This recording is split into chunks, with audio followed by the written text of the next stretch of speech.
guys? Welcome back to another edition of 101 Sports and Cards. I'm Nathan Holloway, and with me, Jared Trish. What's going on? So we're going to start out in the NFL, where there hasn't been much news around the NFL. Jordan Love got engaged. That's about the only thing that has really happened. Congrats. So, yeah, congratulations, Jordan Love. My MVP pick for the season, as you'll know in about a month. Some college football news based off the NFL. College football, the game, they released their top 10 hardest stadiums to play in. They released a bunch of stuff today regarding the game. Of course, the game comes out next month. I am pumped for it to be out. The EA looks like they have done an amazing job with it. Better than Madden. Yeah, but they're also going to change stuff in Madden to go along with NCAA football as well. So Madden actually doesn't look that bad from the beginnings of them leaks starting to come out with the beta. So I'm going to continue my ranking teams this week. We're going to end the NFC with the Seahawks and the Cardinals. The Seahawks added defensive back Rayshon Jenkins. Of course, they added Sam Howell and linebacker Jerome Baker. They lost Drew Lock, not a huge loss. Linebacker Jordan Brooks, who was probably their best linebacker. Of course, they re-signed tight end Noah Fant and defensive end Leonard Williams, and they drafted defensive tackle Byron Murphy II in the first round. The rest of their draft wasn't the best. Overall, I give the Seahawks a B+, just because Byron Murphy II is one of the best defensive players in the draft. You're able to keep Noah Fant, who has turned into a pretty good tight end in the league. You're also able to keep Leonard Williams, and also add Sam Howell, who will more than likely be the quarterback of the future after Geno Smith either leaves, is traded, or retires. So, do you agree with the people? Yeah. The Seahawks are a sneaky team in the NFC West. I know you have the 49ers and the Rams, but the Seahawks, they played good last year. They did. They've played well since Geno's gone. Which, who knew that would happen after he came in the league and what was it, 13? He was the biggest name. Yikes, he sucked. It was also the Jets. It's true. Yeah. For the Cardinals, they added cornerback Sean Murphy-Bunting and cornerback Sean Murphy-Bunting. I don't know if I said cornerback. They added quarterback Desmond Ridder. They lost left tackle DJ Humphries and wide receiver Rondale Moore. They re-signed literally nobody that actually needs to be named. Of course, they drafted Marvin Harrison Jr., defensive end Darius Robinson, running back Trey Benson, and cornerback Max Melton. They drafted a lot of other guys. They had one of the best draft classes in the entire NFL. But I'm still going to give them a C+, just because this team's not good. They're going to be very bad. Maybe they should have looked to add a different quarterback, because I don't think Kyler Murray is going to be on this team after the season, and Desmond Ridder is definitely not a starting quarterback in the NFL. He proved that last year. He could play well. He could go out, throw 4 or 5 touchdowns, but he could also go out and throw 20 interceptions in a game. So yeah, C+. Do you agree with that? I mean, don't matter. This team still sucks. So, yeah. Okay. Next week, we'll start the AFC. We'll start with the big rivalry in the AFC North, the Ravens and the Steelers. Just tell you, the Ravens had one of the best off seasons of any team. Moving on to the NBA. The NBA draft is tonight. The Hawks still have not really, it hasn't been leaked who they are going to be taking first overall. Of course, Alexander Sarr did not work out with them. That hasn't changed their mindset on him, though. They said that they could still take him first overall. The main guys are Zachary Risasher, Zachary Rissache, however you say his name. I can't wait till the draft tonight, so whenever Adam Silver actually announces his name, you know how to say it. Because I've heard Rissacher, Rissache, everything. Everything under the sun. He's going to be the best player out of this draft class, so I'd really like to know how to actually pronounce his name. When I watched highlights of him, the commentators for the French League called him Rissacher, which is why I've called him Rissacher. So he is up there, and also they have grown in interest to Donovan Clingan. They take Donovan Clingan first overall. I'd love that, because the Spurs have a ton of their picks. And Donovan Clingan is the most overrated player in this draft. So who do you think the Hawks will take first overall out of them 3? Musashi. I agree with that. If they don't take Risasher, They could easily trade down and take Klingon. That's who they It's really not that want. hard. Yeah, I guess he'll still be there. 2, I mean, at 2, the Wizards are going to take whoever the Hawks don't take. They're going to take it 2, with it being either Sar or Rasasha. Or they throw a cold ball in, someone else gets picked, like Bazelis or someone. Bazelis has been walking out. He's been looking really good. He'll be a top 10 pick. He's not going to be the first pick in the draft. I'm not saying first pick, but top 3 could be. He will not. The Wizards are very high on Rasasha and Alex Sar. Mainly Alex Sar. I'm talking like you might go Thorn over Klingon. No, because the Rockets are wanting Klingon. Klingon or each other. Okay. And we'll talk about the Rockets later on, because they have some very surprising news. The first trade of the offseason happened early last week. Actually, it happened the day after we recorded the podcast last week, so last Thursday. The Bulls traded Alex Caruso to the Thunder straight up for Josh Giddey. This is a great move for the Thunder. They get Caruso, who's one of the best defensive guards in the league. He's also a great three-point shooter. And they get rid of Giddey, who didn't fit. Also, they had to give up no picks. A team that has the most picks in the NBA for the foreseeable future had to give up absolutely 0. That's a straight-up playoff trade. For the Bulls, it's a terrible trade. I believed in Giddey whenever he came out. He has shown nothing. And plus, the Bulls haven't really had a very good development system. I mean, you haven't really seen anybody develop with them. I mean, you could say Kobe White, but it took Kobe White 4 years to develop. I wouldn't say he's had flashes of. Yeah, but he didn't actually show it till last season. Yeah, but he's definitely shown flashes. So, and the Bulls didn't receive a pick. So, I think it was a terrible move for Chicago. But Chicago, with this trade, they're also shopping Zach LaVine, Nikola Vucevic, basically their whole roster besides their young guys. So they are finally going to start a rebuild that has been years in the making. Also, they have the contract talks with DeMar DeRozan have gone absolutely cold. So more than likely, DeMar DeRozan will leave in free agency. The Lakers hired J.J. Redick as their head coach. I love this move. We discussed this earlier, so we're not going to get too deep into it. I know you liked it as well. Them hiring J.J. Redick. Yes. The big trade that happened last night, the Knicks acquired Mikal Bridges. I believe I have this wrong on here, so we're going to go off of ESPN. This is according to ESPN and Woj. The Knicks received Mikal Bridges and a 2026 second-round pick in exchange for Bojan Bogdanovic, who they got at the trade deadline last year, a 2025, 2027, 2029, 2031, and 2025, 2027, 2029, 2031 first-round pick, a 2028 first-round swap, the 2025 first-round pick, which is the Bucks pick, and a 2025 second-round pick for Mikal Bridges. So they had to give up a lot.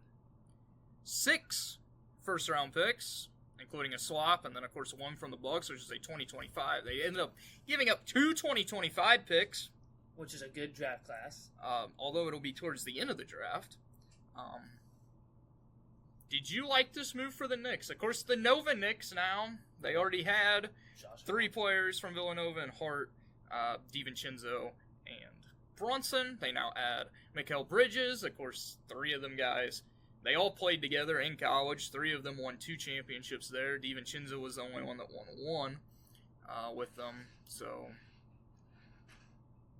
do you like the move for the Knicks? They give up a lot for him.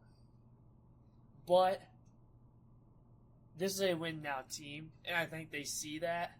So I think it's a good move for the team now. I don't think it's a good move. I like Mikal Bridges. I like him going to the Knicks. I thought it was a great move in that part. Plus, in one of my articles, this was the number 1 destination I had him going. I don't like that they had to give up so many picks. Yeah. For a guy who's never made an All-Star team, he had a bad year last year. He didn't even average 20 points per game. I mean, I know the Nets were complete trash. I mean, the Nets were the 3rd worst team in the NBA. For the Nets, this is great, though. You get a ton of picks. You'll see in the next thing, they got more picks. This is a great move for the Nets. For the Knicks, it's an okay move. Of course, their future, these picks, they're going to be in the mid to late 20s because they're going to be competing for championships. They're also looking to bring back OG Anunoby and Isaiah Hartenstein. Now, if they're able to afford both of them, of course, they're going to go after OG before Hartenstein because they'll still have Mitchell Robinson, who they have been shopping for trade. He's just got to stay healthy. If they can get OG, keep OG, this is going to be a great move. They also didn't have to get rid of either of their first-round picks this year. They have the 24th and the 25th pick in tonight's draft, which they are actively shopping to acquire another player or picks. And then also, they could still trade Julius Randle. I don't think Julius Randle really fits them right now. He's more of that older Knicks before they got Brunson, like that form of how the Knicks play doesn't really fit now with them, so I expect them to move on from Randle. But if they're able to keep OG and also get Hartenstein, the Knicks are the second best team in the Eastern Conference behind the Celtics next season, and they have a very good shot with adding Mikal Bridges, who's a great defender. He's a good scorer, to actually be able to compete with the Celtics to win the Eastern Conference. The Nets, talking about the Nets again, they also got the 2026 first-round pick back from the Rockets. That was a part of the James Harden trade. And the Rockets received the 2027 Suns first-round pick. The Rockets also acquire a 2025 right to swap between the Houston and OKC Thunder for their first-round pick for the 2025 Suns first-round pick. So, they wanted the Suns picks because you know who they're interested in? Kevin Durant. Ugh. The Rockets are interested in acquiring Kevin Durant. They believe by getting back the Suns picks and giving the Suns their picks, they would be able to get them. Now, Phoenix has said that they're trying to keep the core of Beal, Durant, and Booker together for next season just to see how it goes. But they would accept a trade if it was a good enough package. And for the Rockets, they have, with the third pick tonight, they could trade it, they could keep it if they take Donovan Clingan. That would replace a main center that they would have in a trade for Kevin Durant, which is Alperen Sengun, which would be the stupidest thing the Houston Rockets have ever done. And they've done a lot of stupid things over the past years. Yeah. But trading Sengun and a ton of picks for Kevin Durant is not going to make your team better. Your team's not good now. Last year you thought that by bringing in Fred VanVleet and Dylan Brooks, paying them max contracts, that it was going to be a win now. You're going to compete for a playoff spot. Finished 11th in the West. You had that stretch where you won a ton of games in a row, competed with the Warriors for the final spot. At the end of the season, just wasn't that good. Adding Kevin Durant to that does not do anything. Might even make it worse. So, I don't see... I don't know. Apparently the Mavericks are also interested in Kevin Durant, which I don't know how they would trade for him.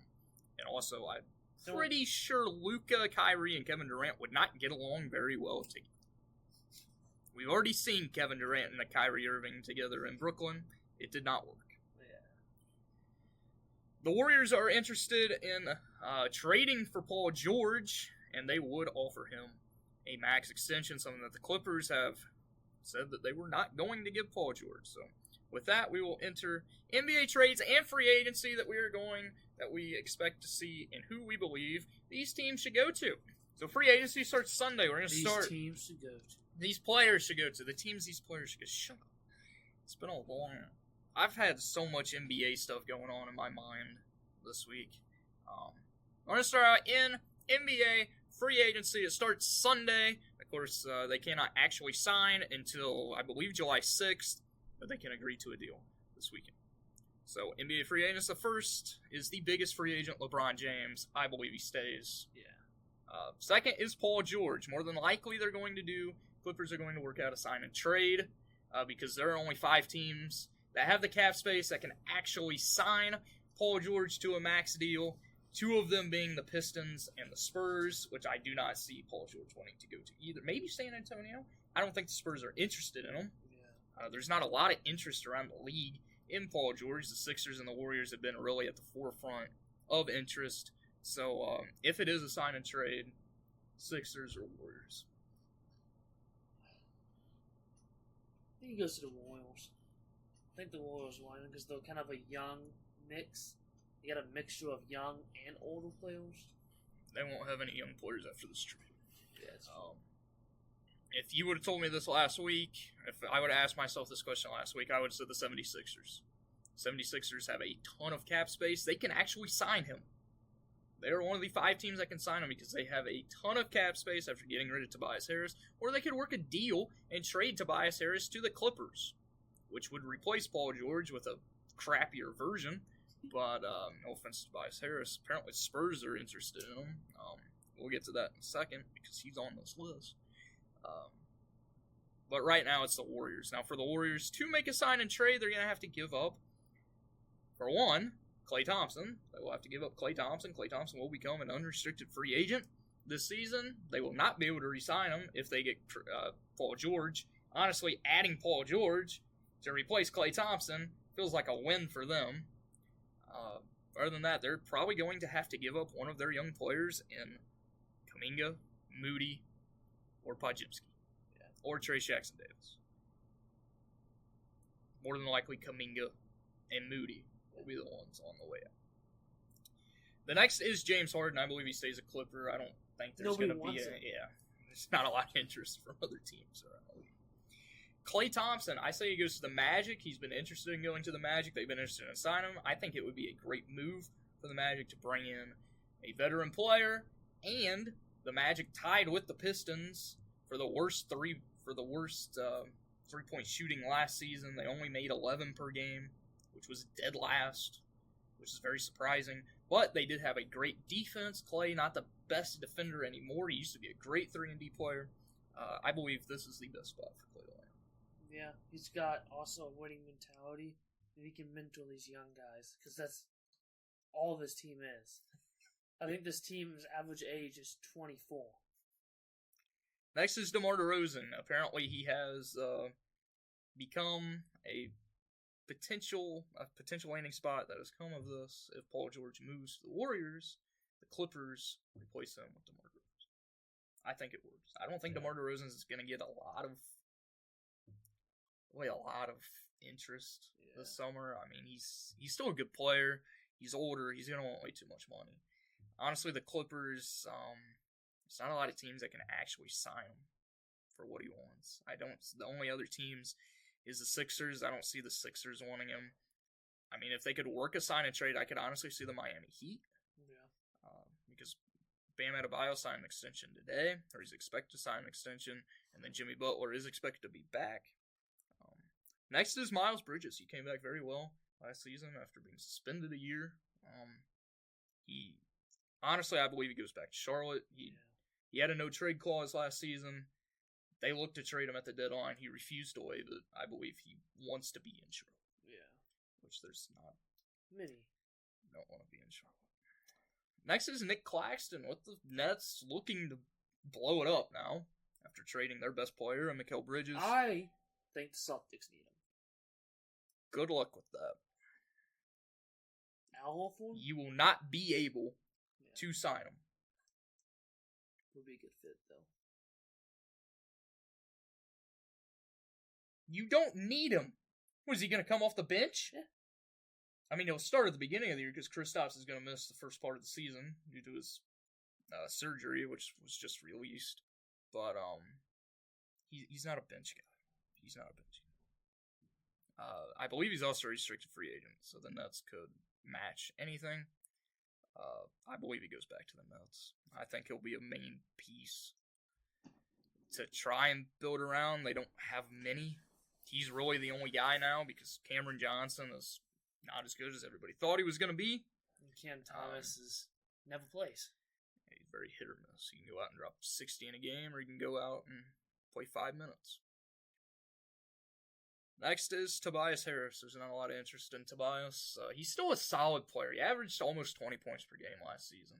He's just not that flashy player that everybody wants. He's just kind of a mid guy. I don't really know. Apparently the Spurs are interested. The Pistons are interested in bringing him back. I could see him going to Detroit. They have the most cap space. They can offer him a ton of money to come back. And the Pistons are trying to actually become relevant. Again, they haven't made the playoffs, and I just did an article on this. Like, since Rip Hamilton? They haven't made the playoffs in a long time. Because didn't they win in 2003? Yeah. They won the whole thing. That might have been the last time they made playoffs. No, they made the playoffs. I think it was 8 seasons ago. So, yeah. Next is Buddy Hield, a very underrated guy.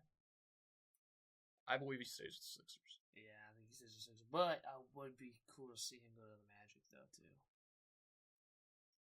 Next is Tyus Jones, one of the best backup point guards in the league. He's not going to be returning to Washington because they don't want him. And why would he want to go to them? He actually wants to contend. And there's quite a few teams that need a point guard. And at the top of my list is the Miami Heat. Yeah. Next is, that's not Malik Monk because Malik Monk re-signed with the Sacramento Kings. Good sign. Next is Jonas Valanciunas. The Lakers have a lot of interest in him. I love Valanciunas. He's still a great player. He's also been able to incorporate a three-point shot over the last few years. In New Orleans, the Pelicans do not want him back, which is stupid in my opinion because they don't really have another center. But unless they think Zion's going to play the center position. I honestly think the Lakers. Yeah. The Lakers are going back to Memphis. The Grizzlies need a center. Patrick Williams. He is a restricted free agent. He's a very underrated guy. I think he could be very good in a system that can actually develop him. Like San Antonio. I think it would be a great move for the Spurs to sign him. Overall, he's probably going to end back up with the Bulls because they're going to match everything. He's going to be a key piece along with Kobe White and Ayo Dosunmu to rebuild around. Although Patrick hasn't really developed in the Bulls system like we were talking earlier. James Wiseman, he is a free agent, former second overall pick, has yet to do anything. He has yet to play he's only played more than 60 games once in his career. That was last season. We averaged 7.5 points per game. In the right system, he could develop into a good player. Celtics. He's going to want more than you're going to be willing to spend. Not everybody can go to this. You could say everybody on this list could be a Celtic. I could have said the first person, LeBron James. You could have said Boston. I wouldn't want him. Why? Why would you not want LeBron James? I don't need him. But yet you need James Wiseman. Yeah. You don't. We can develop him. The Miami Heat. Or San Antonio. I don't want him. They don't want him either. I'll tell you that right now. Next is OG Anunoby. I believe he stays with the Knicks. Yeah. He's going to want a lot of money. There's a lot of teams going after him. But I believe it's going to be the Knicks. If it's not the Knicks, 76ers. D'Angelo Russell. He does have a player option. He has to decide on whether to opt in by Friday. If he opts in, he'll be a Laker unless they trade him. I don't think the Lakers really want him. I do expect him to opt in, but then be traded. I have no idea who wants D'Lo. There's not a lot of teams that need him. Yeah. He's not a conventional point guard. He's more of a shoot-first guy. Honestly, I have no idea. Memphis? I mean, they need As a point backup? Because Ja, he'll be the star because Ja will be out again to do something stupid. Or put him a shooting dog. And put Desmond at the small. That could work. I mean, that's a very shot-heavy front court. Yeah. But, I mean, it also all depends if Ja wants to be an idiot. Honestly, a team that's underrated that could... This would have to be a trade, but the Cavaliers could give up Darius Garland for him. Yeah. I could see that happening, and the Lakers have been interested in acquiring Darius Garland. Final is Russell Westbrook. I believe he stays. I mean, really chaos. I don't think he's not very enticing for a lot of teams. Nobody's going to want him. Unless it's like just a mentorship. I'd love to see him go back to the Thunder. Yeah. But he went out play. He'd play. He became one of the league's best 6 men last year. So that is all the free agents. It's a very top heavy class with basically Paul George. Other than that, it's LeBron. I mean, LeBron, he's gonna resign. Yeah. You know, he's unless gonna something resign. will happen. Unless, yeah, but it's not a very good class. Next year's gonna be a very better free agency class. Of course, better draft class as well. So next offseason is gonna be a lot better than this one. Although this one has been very interesting, to say the least, just with all the unknowns that are happening.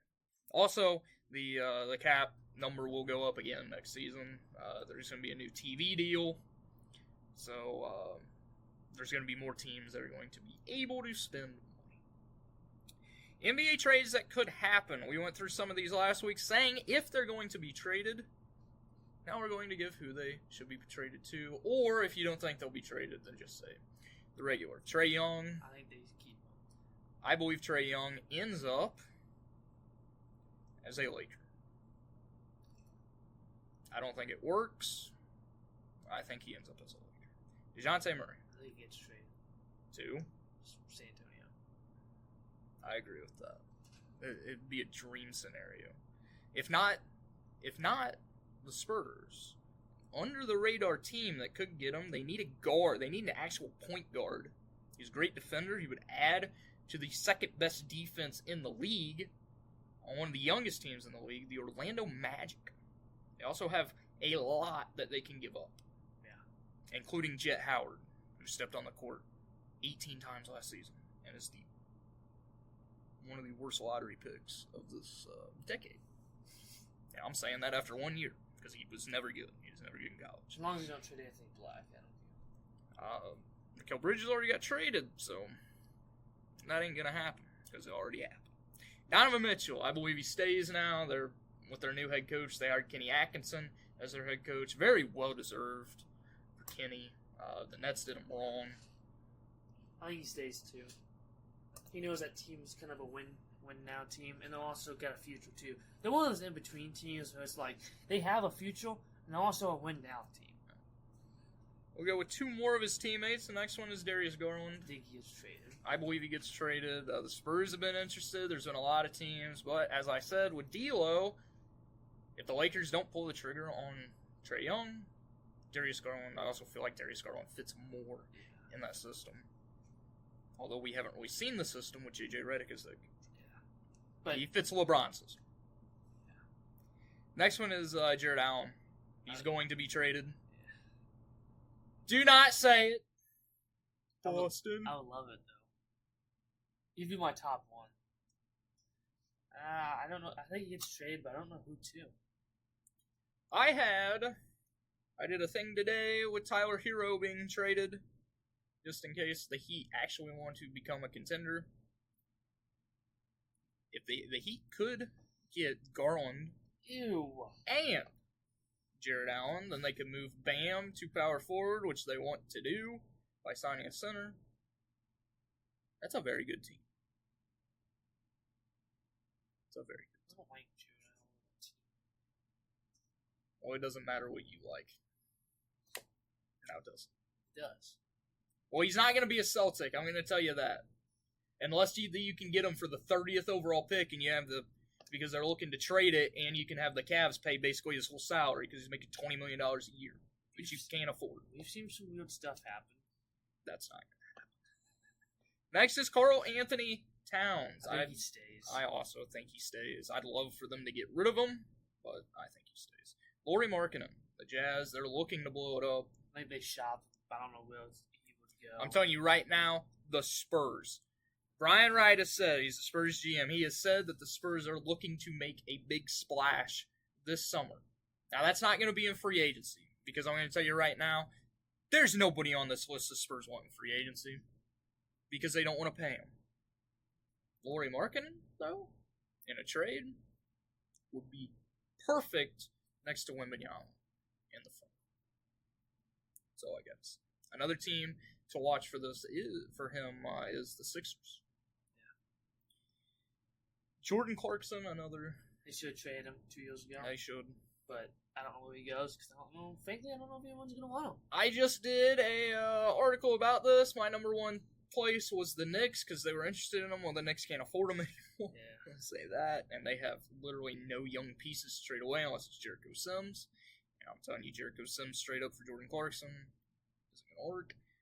And the money doesn't work because Jericho Sims making like $2 million a year. Yeah. Honestly, I don't remember the other teams I had him going to. It's probably one of the most names on the thing. He's still a good player though. He's a great sixth man. He had a down year last year, but he can provide scoring. Now last season he did have his worst career shooting season, which was very disappointing. But I don't really know a team that needs a sixth man. Screw it, the Grizzlies. Next up is Julius Randle. I believe he gets moved just because he doesn't fit with the Knicks system right now with everybody else. Now they're going to be looking to bring in another solid player or a young piece. Basically, they're going to move him to free up cap space to re-sign some of their key guys.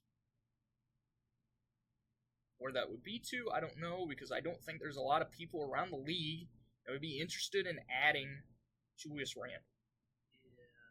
Honestly, you're probably going to need a team that has a ton of cap space, which would be the Detroit Pistons, which him in the front court with Jalen Duren could work. It also depends how Julius Randle returns from his injury. Next up is Brandon Ingram. Pelicans are looking to trade. I tell you that. So he's not where he goes. The perfect situation for him to go to, as I was doing research about some other articles I'm going to be doing. The Pistons. The Sacramento Kings. They trade away Harrison Barnes, Kevin Huerter to match the contract, and they give a better version of Harrison Barnes and a much younger version in Brandon Ingram. The Kings are in a win-now state. They're young. They're good. They also need to make a move this offseason because De'Aaron Fox is not signing an extension this year because he does not know how the team's going to be moving forward. So if you're the GM, you want to go out and you want to make him stay. And what better person than adding Brandon Ingram? Former All-Star. Won't get to All-Star. I think he's a one-time All-Star. Pretty sure he's a one-time All-Star. Next is not Josh Giddey because he got traded. Andrew Wiggins is the biggest main guy that the Warriors are going to trade. I believe he would be a part of the sign and trade deal for Paul George. He would have to be to give up Wiggins' huge contract that he did not deserve. Next is Zach LaVine. There have been interest in Zach LaVine around the league. The Kings have been interested. They're the main team that has been interested. I wouldn't know. He's an odd player. I say there's a small chance, but the Magic could get him. A team that has a ton of cap space because he has a huge contract that can actually afford him and give the Bulls young players in return. Because you could say the Heat, I believe the Heat are interested in him. What are the Heat going to give in return? Yeah. They're not going to. The most likely young player that they would give up is Nikola Jovic. I don't think they want to give him up. And then they're for sure not giving up Jaime Hines. I tell you that now. Other than that, they have zero young players unless they trade away Tyler Hero, who's only 24. But I don't think I'd rather stick with Tyler Hero. Basically the same player.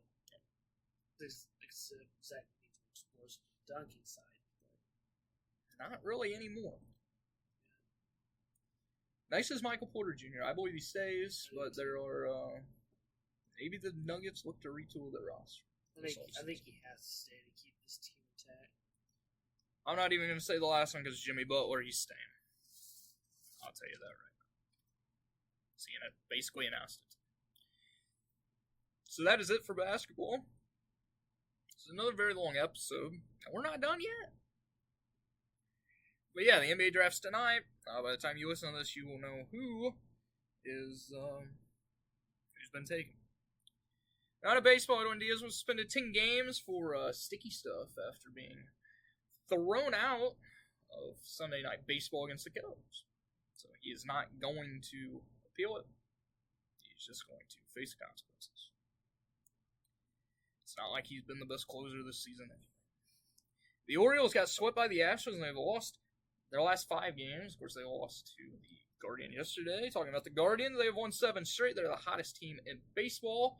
Stephen Kwan is one of the league's best hitters, as well as he's batting almost 400. That is not how you spell Astros. The Astros have won 6 straight. They sit just 4.5 games back of the Mariners. The Mariners, they just placed one of their better young pitchers, who's having a great year, Brian Wu, on the IO. So, not a lot happening in baseball right now. So, yeah, Garrett Cole got lit up yesterday. Yeah. Just say that. 4 home runs and 0 strikeouts. Maybe they should have kept him. Also, some big news out of the national system. GM Mike Rizzo, saw this today on Twitter. GM Mike Rizzo said that he has already had calls talking about trading some of their players. Now, he doesn't know if they're going to be a seller, because the Nationals are... it would have been better if we would have won the first 2 games of the series against the Padres instead of, throwing at Jurickson Profar and have the benches clear and then Jurickson Profar hitting grand slam. It would have been better if none of that happened and we could have just won the damn games. We're now a game and a half back of the final wildcard spot, so who knows what happens there. But he also said that he expects to call up some of their top prospects by the end of the season, meaning more than likely James Wood will be called up. Possibly Dylan Cruz is second on that list. And then more than likely Brady House could make his MLB debut in September. Possibly Hassel too. I'm not so sure about Hassel right now. Depends who's at first base, who's playing good. It also depends if they want to use him at first. Moving on to hockey, the Florida Panthers escaped with a Game 7 win in their first Stanley Cup title in franchise history. Congratulations to the Panthers. It was a great game. I watched the series was just great. We'll just say that. The Stanley Cup playoffs are the best playoffs in any sport. And it's not even close. Go ahead, say baseball. Say it. Baseball. No, it's hockey. Baseball is second. Of course, Connor McDavid won the Conn Smythe Trophy for the best player in the playoffs. This is just the 6th time a losing player or a player on the losing team has won the Conn Smythe. Well deserved though, because he broke Wayne Gretzky's points record in a playoff. So, kind of well deserved. It was just disappointing for Edmonton to fight their way back from being down 3-0 to losing. It was a great game though. And Edmonton had a ton of chances, but Sergei Bobrovsky can't talk. Sergei Bobrovsky is the league's best goaltender. He was absolutely unbelievable. Also, congratulations to Matthew Tkachuk. He brings the second championship to St. Louis, because, his classmate, Jason Tatum, won the NBA Finals last week. On other sports, Scotty Scheffler won again. His 6th win of the year. He won at the Travelers Championship over Tom Kim in a playoff. The Rocket Mortgage Classic is this weekend. Christopher Bell won at New Hampshire on rain tires. Of course, they delayed the race like 2 hours for the last 80 laps when they could have just called it. I think it was stupid to go back to racing. It was great racing after they got back, but I don't mind it. I don't think they should end races on weather delays. They should have called it. I don't think they should. They gotta test the new rain tires eventually, so why not do that at New Hampshire? It's gonna be one of the fastest short tracks. Might as well try it. They didn't do too bad. besides Michael, just plowing through people. I don't know what. Hey, he had nothing to lose. Yeah, that's what he's trying to get a win. Chase Briscoe is set to replace Truex in the 19 next season. Bass Pro Shops will be the primary sponsor. What a downgrade. Nashville is this weekend. Who wins? Kyle Larson. Damn you. I'm also going with Kyle Larson. Alex Palou wins at Laguna Seca. And IndyCar is off until July 7th. Yeah! Max Verstappen wins the Spanish Grand Prix. Lando finished second. The Austrian Grand Prix is this weekend. Surprisingly, F1 has a race in back-to-back weeks. Who wins? Max Verstappen. Lando. I think it's just going to be Max Verstappen and Lando for the rest of the year. I mean, last year it was Max or Lewis, and Lewis never... At least Lando's won a race this season. I didn't pick him to win in the race that he won. But at least he did better for me than Lewis did last year. Also, Tennessee won their first career college World Series over Texas A&M. Told you. Of course, they won the last two games. After Texas A&M took the first game of the 3-game series, and Texas A&M's head coach said after the game that he would never leave a team to go coach somewhere else, and not even a day later, he accepted a job at Texas A&M's biggest rival, Texas, who enters the SEC next season. Both good teams. Yes. That's all I have. That's all you have? Yeah. Enjoy the NBA draft. I'm going to be watching it. It starts at 7 o'clock. I don't know why I'm telling you this, because by the time you listen to this, it'll be over anyway. So, yeah. So, enjoy the draft. There's going to be a ton of trades. There's going to be a ton of surprises in this draft. I cannot wait. We'll recap it. Well, at least I will recap it next week. I will give my top 5 winners and losers of the draft. Sleeper picks, best picks of the first round, best picks of the second round, worst picks of the first round, and worst picks. I'm not going to give you worst picks of the second round because nobody cares. Remember that the second round of the NBA draft is Thursday night, so you will possibly, you would not know who's going to be picked in the second round by the time you listen to this. More than likely. Gotta tell you one second round name to watch out for, and one of my favorite prospects in the draft. Who is it? Nikola Jurisic. Remember that name. Thank you guys for listening. Come back here next week. Peace.